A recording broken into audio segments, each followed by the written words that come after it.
ارتداد دو قسمه ده. یو مرتد کېدل دي ظاهري سړی مرتد شي واوړي د دین اسلام نه. دویم ارتداد هغه ذهني او فکری ارتداد ده. دا ظاهري ارتداد چې د ښکارا باندې د دین اسلام د یو کار نه هغه انکار وکي او باغې باندې بدګمانه شي، نو دا خطرناک دی چې په ظاهر کې د اسلام نه واوړي. دویم قسم هغه فکری ارتداد دی. هغه دا دی چې اسلام مني او په اسلام بدګمانه دی. اسلام هم مني خو پر اسلام باندې بدګمان هم دی. اسلام هم مني او دا وایي چې وس دور د اسلام نه دی.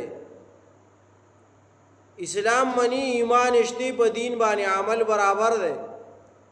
خدا یو خبره کوي چې دا دور د اسلام نه دی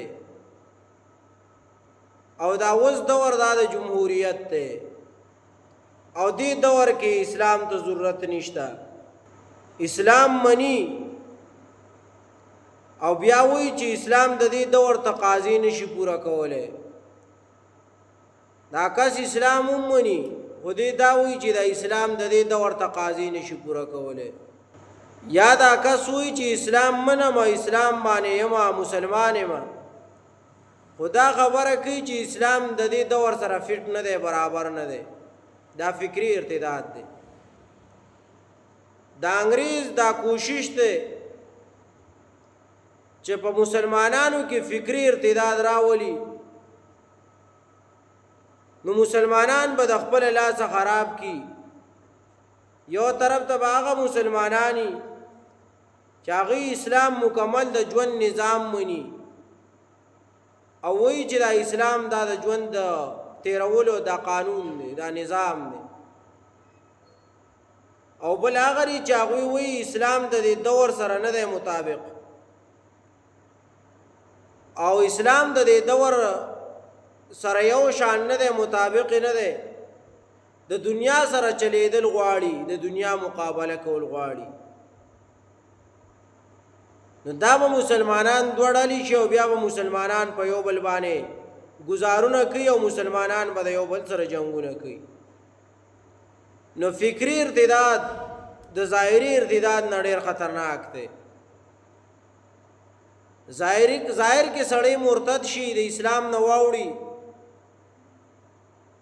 نو مسلمانانو سره بایکاټ هم کوي او خپل ځان ته نه منع کی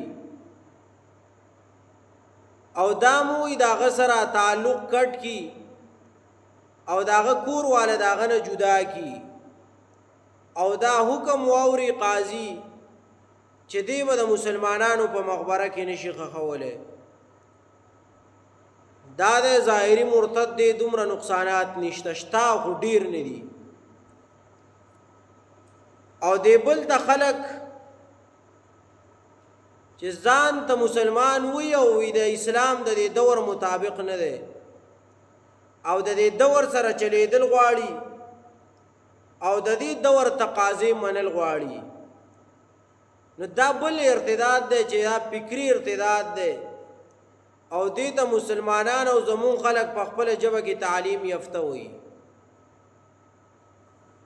دته خلق مرتد نه وي چې د اسلام نه اورېدل دي، چې دا خبرې کوي چې دا دور د اسلام نه دی او دا وایي چې زه اسلام منم، مسلمان یم، خو د دې دور تقاضې د اسلام نشي پوره کولای.